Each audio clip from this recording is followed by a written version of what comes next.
सबको जय मसीह की। तो स्वागत है आपका परमेश्वर की हजूरी में, जो आपको सेम ना रहने देगी, आपको बदल के घर में भेजेगी यीशु के नाम में। उसका वचन आपके जीवन को प्रभु यीशु के नाम में बदलेगा। उसने लिखा, मैं अपना वचन भेज के आने वाली तबाही से बचाता हूँ, तुम लोगों से बात करता हूँ, तुम्हें चंगा करता हूँ। उसका वचन आपको चंगियाई देता है। उसका वचन आने वाली मुसीबतों से हमें बचाता है, और उसी का वचन आपसे बात करता है। और उसका वचन आपसे क्यों बात करता है? आपको बदलने के लिए, आपको तैयार करने के लिए। क्योंकि हमें पता है हम सदा के लिए इस संसार में नहीं है। हमारा जो घर है वो स्वर्ग में है, जहाँ पे यीशु मसीह है। तो उसका वचन हमें सिखाता है कि हम कैसे जिए, कैसे रहें कि उस स्वर्ग में पहुंच सके। और उसका वचन आज आपको सिखाएगा, आपको छुड़ाएगा, आपको ब्लेस करेगा यीशु के नाम में। मैं आपसे एक बात पूछना चाहता हूं। आज हम मसीह में हैं, आज हम यीशु की तारीफ कर रहे हैं, उसकी महिमा कर रहे हैं, उसके नाम को धन्यवाद कह रहे हैं, क्योंकि आज हमारे पास आशीष है। वो हमारी प्रार्थनाओं को सुन रहा है। आज हम आशीषित हैं, हम इसलिए उसका धन्यवाद कर रहे हैं। पर मैं आपसे एक सवाल पूछता हूं, क्या आप मुसीबतों में उसका धन्यवाद करेंगे? जब मान लो आप पे बड़ी मुसीबत आ जाए, कोई ऐसी मुसीबत आप पर आ जाए, क्या आप उसका धन्यवाद करोगे? क्या आप उसकी महिमा करोगे? क्या तब आप उसकी वर्शिप करोगे? हमारी परख कैसे होती है? आशीषों में हमारी परख नहीं हो सकती, अमीरी में हमारी परख नहीं हो सकती, मुसीबतों में हमारी परख हो सकती है। जब शैतान आपको चांटे मारे, शैतान आपको गिराए, क्या आप खड़े रहने के लिए तैयार हो परमेश्वर में? शैतान परमेश्वर के पास गया और परमेश्वर ने शैतान से कहा कि देख, तूने मेरे दास को देखा, अय्यूब को। वो बुराई से दूर रहता है, खराई में चलने वाला इंसान, मेरे वचनों पे चलने वाला इंसान। परमेश्वर ने गवाही दी अय्यूब की कि देख, मेरा दास जो पाप नहीं करता, वचनों पे चलता है, मेरी आज्ञाओं का पालन करता है, मेरी आज्ञाओं को मानता है। तो शैतान ने उससे क्या कहा? शैतान ने परमेश्वर से क्या कहा कि ये तेरी आज्ञाओं का पालन इसीलिए करता है क्योंकि तू इसे आशीषित करता है, तू इसके साथ है। इसकी आशीषों को छीन तो देखना ये तेरे नाम की बुराई करेगा। परमेश्वर ने शैतान को कहा कि उससे सब कुछ छीन ले, लेकिन उसके प्राण को मत छीनना। तो लिखा, अय्यूब के एक ही दिन में बच्चे मर गए। एक ही दिन में, एक ही दिन में बिजनेस को आग लग गई। उसके एक ही दिन में सभी बच्चे मर गए उसकी आंखों के सामने, और एक ही दिन में सारा बिजनेस उसका जल गया।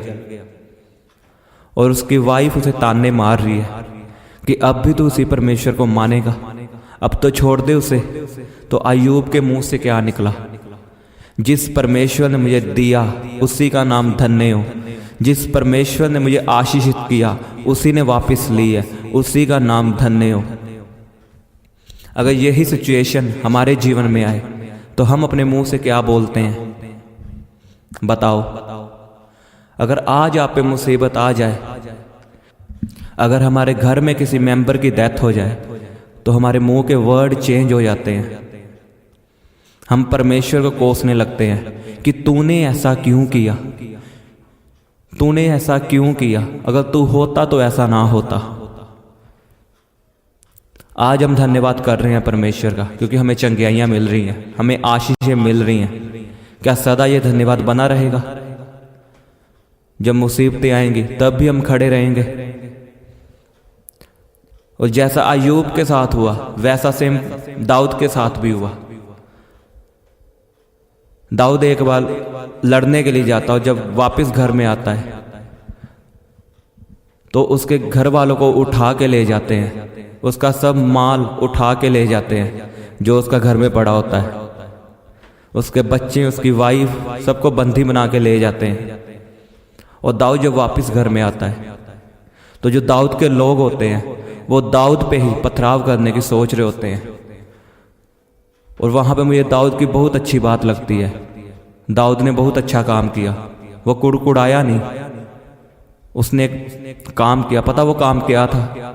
उसने यहोवा परमेश्वर से पूछा और प्रार्थना की और ये पूछा, क्या जो मेरे घराने को, मेरे लोगों को उठा के ले गए हैं, क्या मैं उनका पीछा करूं? यहां भी उसने यही नहीं कहा कि मैं उसके पीछे जा रहा हूं, अब परमेश्वर मैं उससे लड़ूंगा, तू मुझे वापस देना। उसने परमेश्वर से पूछा, क्या मैं उनका पीछा करूं? और आज जब हमारे जीवन में मुसीबत आती है तो हम हल ढूंढने लगते हैं। हम लोगों के पास जाते हैं, हम पड़ोसियों के पास जाते हैं, हम भूल जाते हैं कि हम जीवित परमेश्वर को मानते हैं। सबसे पहले हमारे जीवन में परमेश्वर होना चाहिए, हमारी प्रार्थना होनी चाहिए, फिर उसके लोगों से हमें पूछना चाहिए। पर आज हम अपने फैसले अन्य जातियों से करवाते हैं। तो कहाँ है आपकी जिंदगी में परमेश्वर को पहल? आज हमारा वीजा लग रहा है, हमारी गवाहियां बन रही हैं, तो आज हम धन्यवाद कर रहे हैं। जब मुसीबत आई तो हम भागेंगे लोगों के पास और कुड़कुड़ाएंगे परमेश्वर को कि तूने ऐसा क्यों किया, अगर तू है तो ऐसा क्यों हुआ।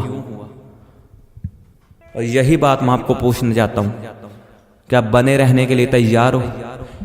क्या आप बीमारी में बोलने के लिए तैयार हो, तू मुझे चंगा कर या ना कर, तू मेरा चंगा करने वाला परमेश्वर है? क्या आप जब बीमार हो, क्या आप लोगों को बताओगे यीशु के बारे में कि वो चंगा करता है, वो चर्च में चल, वो तुम्हें चंगा करेगा, उसका सुसमाचार सुनाओगे? या अपनी चंगाई की वेट करोगे कि अगर वो मुझे चंगा करेगा तभी मैं लोगों को बताऊंगा? सोचो, अब्राहम को परमेश्वर ने वायदा किया कि मैं तुम्हें जातियों का पिता बनाऊंगा, और वो 90 साल का हो गया, उसके जीवन में संतान नहीं है। सोचो, परमेश्वर आपसे बात करे कि मैं तुम्हें जातियों का पिता बनाऊंगा, और आप 100 साल के हो रहे हो और आपके जीवन में संतान की आशीष नहीं है, तो आपके मन में डाउट नहीं आएगा कि वो कैसा परमेश्वर है, झूठा। उसने मुझसे कहा मैं तुम्हें संतान दूंगा, और मैं तो 90 वर्ष का हो चुका हूं, संतान मेरे पास है ही नहीं। पर अब्राहम के मन में शक नहीं आया। अब्राहम ने परमेश्वर को कभी नहीं कहा कि तूने मुझसे झूठा वायदा किया, तूने मुझे संतान नहीं दी। आपको पता अब्राहम कैसे बना रहा परमेश्वर के साथ वफादार? उसके साथ वायदा किया पर वो फिर भी परमेश्वर के साथ वफादार बना रहा। उसका कारण क्या था? मैं आपको आज वही बताऊंगा कि अब्राहम कैसे वफादार रहा। सोचो, परमेश्वर आपसे वायदा करे कि मैं तुम्हें संतान का, मैं तुम्हें जातियों का पिता बनाऊंगा, और आप 90 साल के हो चुके हो और आपके पास संतान ही नहीं। अब आपकी ताकत खत्म हो चुकी है संतान पैदा करने की, और परमेश्वर आपसे वायदा करता है तुम्हें मैं जातियों का पिता बनाऊंगा, तो उससे मैं जातियां उत्पन्न करूंगा। और 90 साल में आशीष ही नहीं है आपके पास, संतान ही नहीं है। क्यों शैतान अब्राहम को भरमाने नहीं पाया? आज क्यों विश्वासी भरमाए जाते हैं? क्या कारण है उनकी जिंदगी में? अगर उन्हें चंगियाई नहीं मिले तो वो बैकस्लाइड हो जाते हैं, अपना बाप बदल लेते हैं। अगर उन्हें चंगियाई ना मिले, छुटकारा ना मिले, वो बाबाओं के पास जाते हैं। क्या कारण है इसका? मैं आपको बताऊंगा कि अब्राहम कैसे खड़ा रहा, परमेश्वर में कैसे बना रहा। अपनी बाइबल को खोलेंगे और पहले प्रार्थना करेंगे। अपनी बाइबल को उठाओ, कहो परमेश्वर मैं बाइबल से प्यार करता हूँ, मैं बाइबल से प्रेम रखता हूँ। कहो परमेश्वर बाइबल मुझे जीवन जीना सिखाती है, और ये तेरा वचन ही परमेश्वर है। यीशु के सामर्थ्य नाम में आमीन आमीन। हम अपनी बाइबल को खोलेंगे, कुलुस्सियों उसका 3 अध्याय, तो उसमें हम पढ़ेंगे पहली आयत को। सो जब तुम मसीह के साथ जिलाए गए तो स्वर्गीय वस्तुओं की खोज में रहो, जहां मसीह वर्तमान है और परमेश्वर के दाहिनी ओर बैठा है। पृथ्वी पर की नहीं परंतु स्वर्गीय वस्तुओं पर ध्यान लगाओ। लिखा, सो जब तुम मसीह के साथ जिलाए गए मतलब आप मर चुके थे, अब जिलाए गए हो। मरे कैसे हो? जब आप मसीह में आते हो, आपको पता चलता है कि यीशु मसीह धर्म बदलने के लिए नहीं आया, वो हमारा जीवन बदलने के लिए आया है, तो आप उस पर विश्वास करते हो, उसे अपना प्रभु मानते हो और अपने पापों को छोड़ के बपतिस्मा लेते हो। और जब आप बपतिस्मा लेते हो आप मर जाते हो, जैसे यीशु मसीह गाड़ा गया। जब आप पानी में जाते हो, डुबकी लगाते हो, आप भी गाड़े जाते हो। और जो आपके पाप होते हैं वो आप जमीन के नीचे छोड़ के, उस बपतिस्मे के पानी के नीचे छोड़ के आप नए सिरे से जन्म लेते हैं, आप नए सिरे से जी उठते हैं और वो मसीह के लिए जी उठते हैं। अब हमारा जीवन मसीह के लिए है। और जब हमें परमेश्वर बदल देता है, हमें पता है अब हम मसीह के लिए जिएंगे। तो यही बात पौलुस ने लिखी कि जब तुम मसीह के साथ जिलाए गए तो स्वर्गीय वस्तुओं की खोज में रहो। यही कारण था अब्राहम के जीवन में, उसने संसारिक वस्तुओं पे ध्यान नहीं लगाया, उसने स्वर्ग पे ध्यान लगा लिया था। अगर हम ध्यान से इस वचन को पढ़ें, लिखा तो स्वर्गीय वस्तुओं की खोज में रहो जहां मसीह वर्तमान में है और परमेश्वर की दाहिनी ओर बैठा है। पृथ्वी पर की नहीं परंतु स्वर्गीय वस्तुओं पर ध्यान लगाओ। अब्राहम का ध्यान उसकी संतान पे नहीं था, जो परमेश्वर ने वायदा किया कि मैं तुम्हें जातियों का पिता बनाऊंगा, उस पे नहीं था। उसका ध्यान अब स्वर्ग में था कि आज मुझे आशीष मिले ना मिले लेकिन मैं स्वर्ग तो जाऊंगा। उसका ध्यान अपने पैसों पे नहीं था, अपने घराने पे नहीं था, उसका ध्यान उस स्वर्ग में था जिसमें उसका परमानेंटली घराना बनना था। जो अब्राहम 90 साल का हुआ होगा, उसके जीवन में ये आया होगा कि मुझे संतान क्यों नहीं मिली। शैतान ने उसे भरमाया होगा कि देख परमेश्वर ने तुझसे वायदा किया है, तुम्हें संतान नहीं मिली। तो अब्राहम अपने मन में क्या सोचता होगा कि नहीं, चाहे मुझे संतान नहीं मिली लेकिन मुझे पता है मैं स्वर्ग तो जाऊंगा। जो अब्राहम की आंखें थी ना, वो स्वर्ग की ओर लग चुकी थी। उसे संसार से कोई लेना देना नहीं था। उसे पता था मैं स्वर्ग जाऊंगा, वो वहां सदा की जिंदगी पाऊंगा। और आज विश्वासियों का ध्यान अपने पैसों पर है, वीजे पर है, गाड़ियों पर है, बरकत पर है, चंगियाइयों पर है कि मुझे चंगियाई मिल जाए। हाँ, माना परमेश्वर आपको चंगियाई देगा अपने टाइम पे, वो आपकी गरीबी से आपको छुड़ाएगा, लेकिन आपका ध्यान कहाँ पर है? परमेश्वर ने ये नहीं कहा कि आप कमाओ मत, अब आप घर में बैठ जाओ और पूरा दिन प्रार्थना करते रहो, आपके बच्चे भूखे मरते रहें, पत्नी को खाना ना दो। ये नहीं कहा परमेश्वर ने कि बिल्कुल ही फ्री बैठ जाओ। उसने लिखा मेहनत तो कर, लेकिन ध्यान कहाँ पे रख? स्वर्ग में। क्योंकि आज विश्वासी काम नहीं करते, आज विश्वासी अमीर होना चाहते हैं लेकिन मेहनत करना नहीं चाहते। उनका ध्यान कहाँ पर है? सिर्फ यही पर कि कैसे पैसा आएगा, कैसे मैं कमाऊं, कहाँ से पैसा कमाऊं, कहाँ से इसका हल ढूंढूं, कैसे वीजा लगेगा, कैसे चंगियाई मिलेगी। तो पौलुस ने कहा अपना ध्यान स्वर्गीय वस्तुओं पर नहीं, अपना ध्यान पृथ्वी पर की वस्तुओं पर नहीं, बल्कि स्वर्गीय वस्तुओं पर लगाओ। अल्लाह लोगों का ध्यान है बस पैसा कमाने में, उनके जीवन में मेहनत नहीं है कि पैसा कमाते कैसे हैं। इसलिए पौलुस ने कहा ऐमें अपना टाइम वेस्ट मत करो, ध्यान लगाकर उस पर भरोसा रखो और अपना ध्यान स्वर्ग की ओर लगाओ। मैं आपको एक बात बताता हूँ, आप अपना वीज़ा मिस कर दो कोई बात नहीं, आपकी जॉब मिस हो जाए कोई बात नहीं, बस स्वर्ग मिस नहीं होना चाहिए। मैं आपको सच बता रहा हूं, अगर स्वर्ग मिस हुआ आपका तो आप सदा के लिए पछताओगे और आग में सड़ोगे।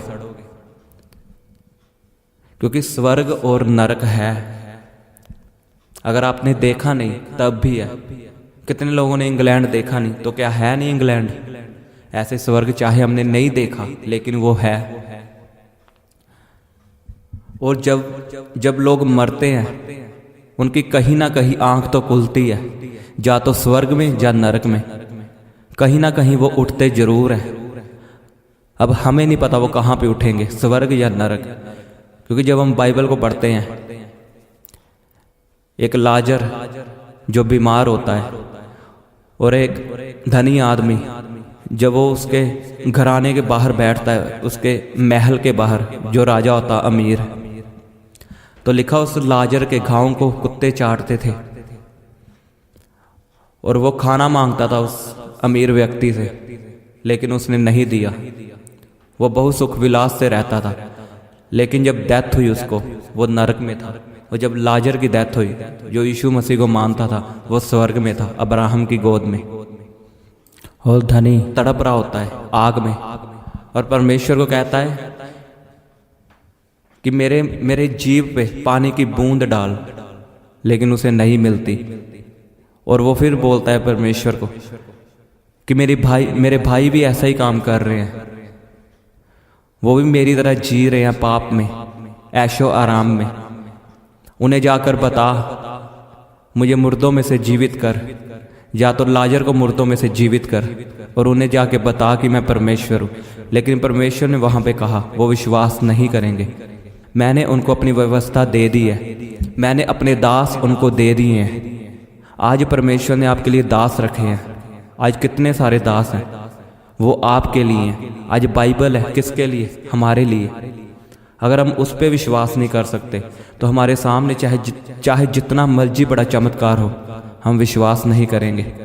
आज परमेश्वर ने व्यवस्था अपनी इसीलिए दी है कि हम विश्वास करें, ताकि हम नरक जाने से बच सके।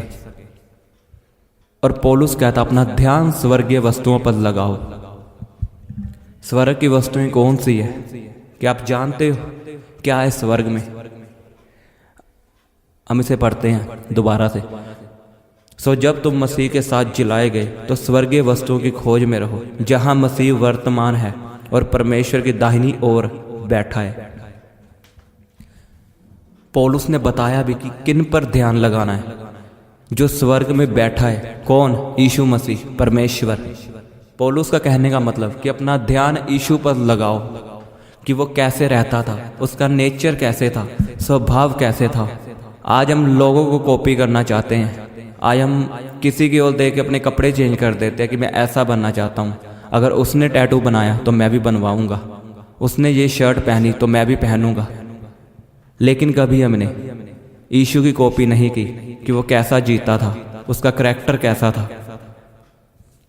आपको पता, आपका करैक्टर खराब होने की वजह से आप डिवाइन हेल्पर मिस कर देते हो, जो आपको उस मुकाम तक पहुंचा सकते हो जहां आप जाना चाहते हो, सिर्फ आपके करैक्टर की वजह से।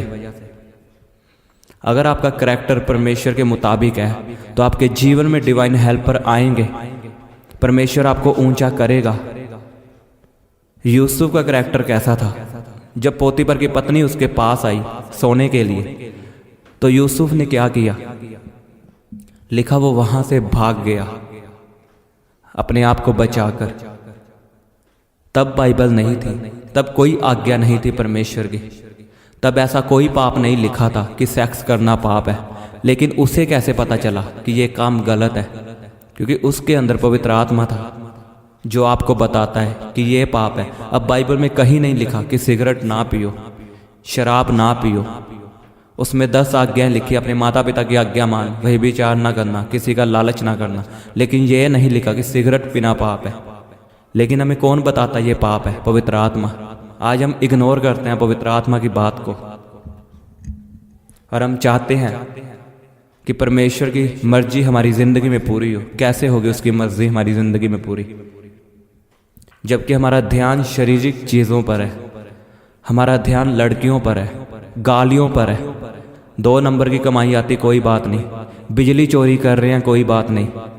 दासों की चुगलियां कर रहे हैं, कोई बात नहीं।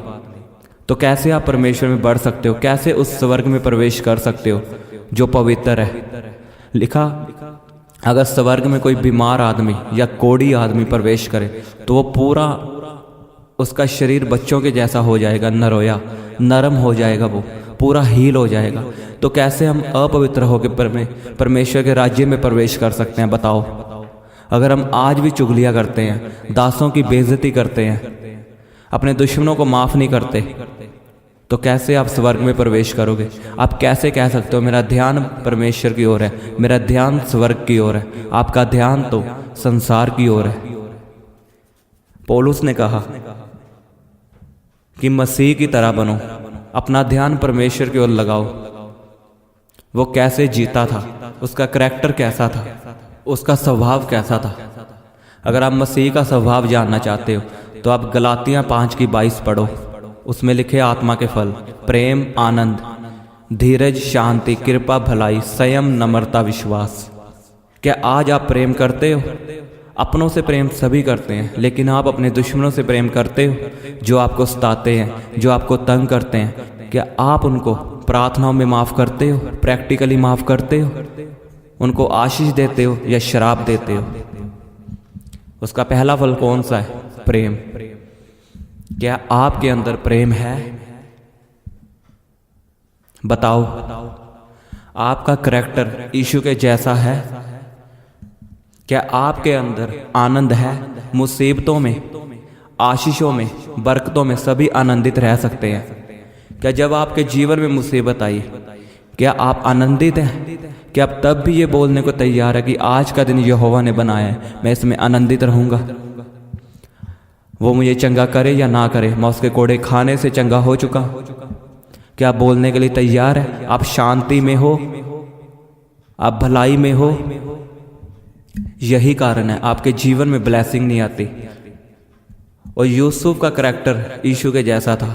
उसके सामने वही विचार आया, वो भागा, वो जेल में डाला गया, वो कुड़कुड़ाया नहीं परमेश्वर के साथ। लिखा जब वो जेल में गया तो परमेश्वर भी उसके साथ जेल में गया। उसने कोई दोष नहीं लगाया।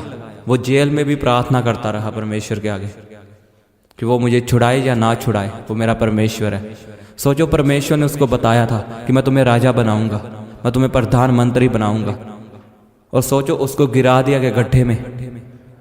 या पोतीफर की पत्नी उसके साथ सेक्स करने को आई, उसने इग्नोर किया, वो भागा वहां से और झूठा इल्जाम उस पर लगा। सोचो, झूठा इल्जाम उस पर लगा, वो तब भी कुड़कुड़ाया नहीं। जेल में डाला गया तब भी कुड़कुड़ाया नहीं, परमेश्वर में बना रहा। अगर हम उसकी जगह पर होते, हम गालियां देते परमेश्वर को कि नहीं परमेश्वर तू झूठा परमेश्वर है, और हम अपनी पुरानी जिंदगी में वापस भाग जाते। या तो हम ठेके पे भाग जाते या हम वेश्याओं के पास भाग जाते। पर वो बना रहा परमेश्वर में। तो रिजल्ट क्या आया? वो प्रधानमंत्री बना या नहीं बना? परमेश्वर ने उसे ऊंचा किया या नहीं किया? आज परमेश्वर आपको आशीषित करना चाहता है, पर आप लायक नहीं हो उसके। वो आपको महान तो बनाना चाहता है, पर हम परखे जाने के लिए तैयार नहीं है। सोना कैसे बनता है? आग की भट्ठी में। अगर वो आग में ना जलेगा तो सोना बनेगा ही नहीं। जब तक हम परीक्षा में से निकलेंगे नहीं, हम उस मुकाम तक कभी नहीं पहुंच सकते जो परमेश्वर हमारी जिंदगी में चाहता है। अगर आप पुराना नियम पढ़ो तो किसी की लाइफ ऐसी नहीं थी कि जिनकी जिंदगी में मुसीबत ना आई हो। सब परीक्षाओं से निकले थे। आप एक जगह यूसुफ की कहानी पढ़ो और एक जगह सैमसन की। यूसुफ के सामने वही विचार आया तो वही विचार से भागा, लेकिन सैमसन पाप करता रहा, दलीला के साथ पाप करता रहा, वही विचार करता रहा। एक इंसान वही विचार से भागा, दूसरा इंसान वही विचार को देखकर उसके साथ वही विचार किया, और दोनों का रिजल्ट आया। सैमसन मारा गया और यूसुफ प्रधानमंत्री बनाया गया। चॉइस आपकी है, आपको क्या करना है। अगर आपको पता चल जाए कि पाप मेरी जिंदगी में क्या कर रहा है, उसका रिजल्ट क्या आएगा, आप कभी पाप नहीं करोगे। आप कभी पाप नहीं करोगे अगर आपको पता हो कि पाप करने से कैसा डिप्रेशन मेरी जिंदगी में आएगा। आज कईयों के जीवन में बीमारियां हैं, उनका कारण पाप है। अगर आज आप तौबा करने के लिए तैयार हो और अपना ध्यान स्वर्गीय वस्तुओं पे लगाने के लिए तैयार हो, तो परमेश्वर आपको छुड़ाने के लिए तैयार है। वो आपको चंगा करेगा यीशु के नाम में। आपका ध्यान कहाँ पे होना चाहिए? स्वर्गीय वस्तुओं पे। इसका मतलब ये नहीं आप काम करना छोड़ दो, वेले बैठ जाओ घर में, और बच्चों को तंग करो। ध्यान आपका पैसों पे नहीं होना चाहिए। पैसे तो कमाओ, परमेश्वर ने मना नहीं किया मेहनत करने से। उसने नीति वचन में लिखा कि मैं खुश होता हूं जो मेहनत करते हैं, जो मेहनत की कमाई खाते हैं। मेहनत करो, अमीरी पाप नहीं है। हमारा विश्वास अमीरी पे होना ये पाप है। हमारा मन सिर्फ अमीरी पे लगे रहना ये पाप है। अगर हम पुराना नियम पढ़े तो परमेश्वर के जितने भी दास थे अमीर थे। अब्राहम अमीर था, अयूब अमीर था, यूसुफ अमीर था। तो हमारा ध्यान कहाँ पे होना चाहिए? स्वर्ग में, हमारे उद्धार पे, कि एक दिन मैं स्वर्ग जाऊंगा, मैं पाप से बचकर रहूंगा। मैं अपना ध्यान अपने पैसों पे नहीं लगाऊंगा, अपने लोगों पर नहीं लगाऊंगा, मैं अपना ध्यान परमेश्वर पर लगाऊंगा। और मेरे और परमेश्वर के बीच कोई नहीं आना चाहिए, ना पैसा, ना मेरी वाइफ, ना मेरी फैमिली। पहल परमेश्वर की होनी चाहिए, ना आपकी सेवकाई होनी चाहिए। सबसे पहले आपके जीवन में परमेश्वर होना चाहिए। आमीन। तो तैयार है आप अपना ध्यान स्वर्ग की ओर लगाने को, अपने करैक्टर को यीशु मसीह की तरह करने को, कि मैं पवित्र रहूंगा, पाप से बचकर रहूंगा, प्रार्थना करनी नहीं छोड़ूंगा, रोजे रखने नहीं छोड़ूंगा, बाइबल पढ़नी नहीं छोड़ूंगा, कि मैं बीमारियों में भी कहूंगा कि तुम ये चंगा कर या ना कर, तू मेरा परमेश्वर है। मैं लोगों को बताऊंगा कि तू जीवित परमेश्वर है, तो धर्म बदलने के लिए नहीं, तो हमारे जीवनों को बदलने के लिए आया है। कि आप तैयार हो? अगर आप तैयार हो तो परमेश्वर आपको छुड़ाने के लिए तैयार है यीशु के नाम में। वो आपको छुड़ाएगा, वो आपको ब्लेस करेगा यीशु के सामर्थी नाम में। आप अपनी प्रेयर रिक्वेस्ट हमें फेसबुक और इंस्टाग्राम पर भेज सकते हैं। उनके लिंक नीचे डिस्क्रिप्शन पर दिए गए हैं। हम आपके लिए निरंतर प्रार्थना करते हैं और आप परमेश्वर की ओर से आशीष पाएं, ये हमारी हर रोज़ दुआ रहती है। इसीलिए परमेश्वर आप पे बड़ी कृपा करे। सबको जय मसीह की। उनके लिंक नीचे डिस्क्रिप्शन पर दिए गए हैं। आप इस चैनल को सब्सक्राइब करें, लाइक करें, ज़्यादा से ज़्यादा शेयर करें। हम सुबह 4 बजे और दोपहर को 3 बजे प्रार्थना करते हैं। इस तरह आप हर रोज़ हमारे साथ प्रार्थना में जुड़ सकते हैं। आप सबको हमारी ओर से जय मसीह की।